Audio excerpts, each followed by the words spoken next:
날마다 주님, 날마다 연지, 걸어가는 연지 이경태입니다.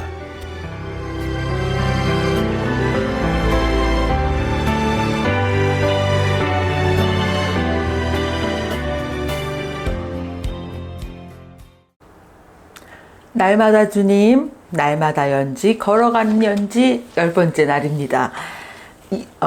우리가 오늘은 이번 한 주 동안 우리가 성도의 아름다운 모델, 배우며 걸어가는 연지라는 주제로 우리의 모델들을 한번 살펴보는 시간들을 가져보려고 합니다.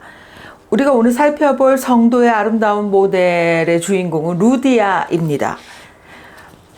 사도행전 16장의 여정에서 바울의 여정에서 보면 드로아에서 환상을 본 이후에 마게도냐 사람들이 건너와서 우리를 도우라라는 환상을 봅니다.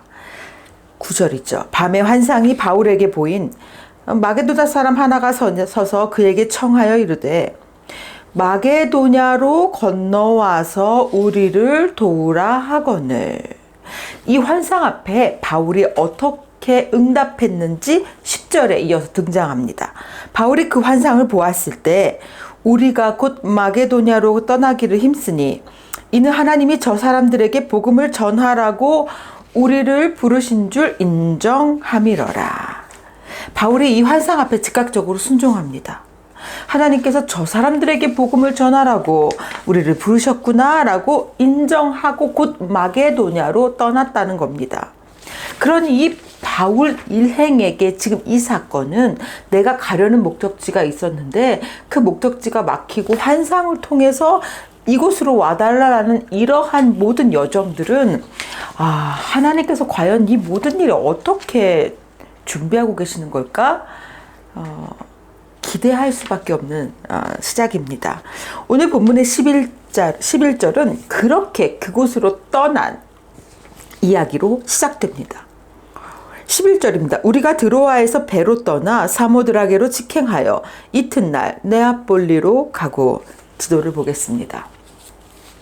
드로아 보이십니까? 드로아에서 화살표를 따라서 보십시오. 네아폴리로 갔다가 항구거든요. 그 다음에 빌립보에 도착합니다. 네아폴리, 빌립보 위치 확인하십시오. 12절. 거기서 빌립보에 이르니 이는 마게도냐 지방의 첫 성이요 또 로마의 식민지라. 이 성에서 수일을 유하다가 빌립보에 도착했습니다. 이 성에서 수일을 유했다. 이게 무슨 말입니까? 어쩌면 바울은 오자마자 짠, 하나님께서 이곳에서 내가 할 일을 준비하고 계실 거다라는 생각을 했을 수도 있습니다. 그런데 그런 드라마틱한 일은 일어나지 않았습니다.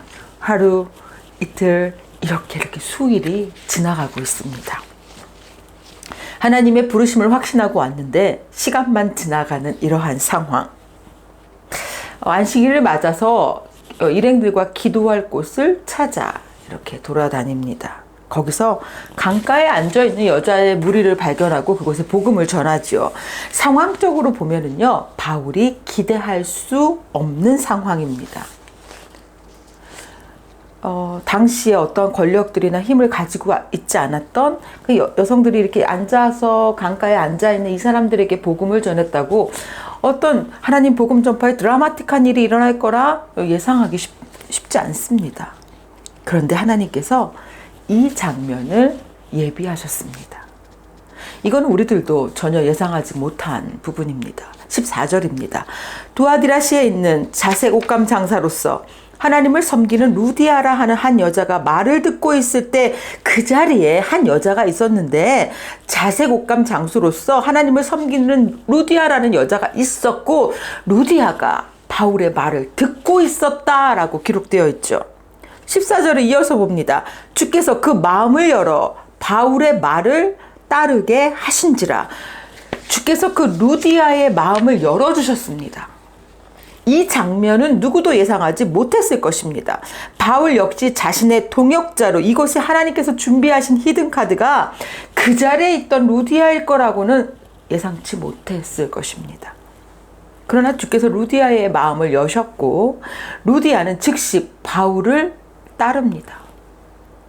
그리고 그의 가장 완벽한 동역자가 됩니다. 15절입니다. 그와 그 집이 다 세례를 받고 우리를 청하여 이르되 만일 나를 주 믿는 자로 알거든 내 집에 들어와 유하라 하고 강권하여 머물게 하니라. 온 가족이 예수를 구주로 믿습니다. 나아가 자기의 집을 내어주지요. 이 집이 빌립보 교회의 모태가 된다라는 사실, 우리의 놀라움을 금할 수 없습니다. 한 사람 루디아의 마음을 여심으로 하나님께서 하신 일은요, 바울의 사역이 이 루디아를 통해 하나님께서 루디아의 마음을 여셔서 바울의 사역을 완벽하게 지원하셨다는 겁니다. 사도행전 16장 16절부터 이어 빌립보 감옥에 갇히는 바울의 모습이 나타나는데 거기서 풀려난 이후 40절에 이렇게 되어 있습니다. 두 사람이 옥에서 나와 루디아의 집에 들어가 형제들을 만나보고 위로하고 가니라. 마지막까지 빌립보에서 바울이 거할 처소는 루디아의 집이었죠. 하나님의 히든 카드로 빌립보에 준비된 루디아. 주께서 그 마음을 열어주셨을 때 루디아는 순종으로 응답했습니다. 그리고 복음을 전하는 이들에게 바울 일행들에게 마음을 열었고요. 그리고 자신의 집을 내어주면서까지 헌신했습니다. 그렇게 하면서 섬겼습니다. 하나님의 준비하심을 순종함으로 히든 카드를 보내신 분의 뜻을 이룬 사람, 그가 루디아였습니다. 하나님의 히든 카드 루디아를 통해 오늘 우리가 기억해야 되는 것은 무엇입니까? 지금 하나님께서 나를 히든 카드로 보내셔서 세우셔서 하나님께서 그 당신의 뜻을 이루어 가신다면 여러분들, 우리는 어떻게 순종할 것인지 오늘 루디아의 이야기는 우리에게 묻습니다. 지금 연지에 루디아로 순종하시기를 축복합니다. 7월 14일 월요일입니다. 하나님께서 2025년 지금 이 믿음의 자리에 서서 교회를 지키는 성도들을 기억하시며 여러분들의 순종을 통해 아름답게 일하십니다. 이 아름다운 고백 이렇게 한번 외쳐볼까요? 하나님의 히든카드 루디아, 하나님의 히든카드 나. 내일 뵙겠습니다. 날마다 주님, 날마다 연지.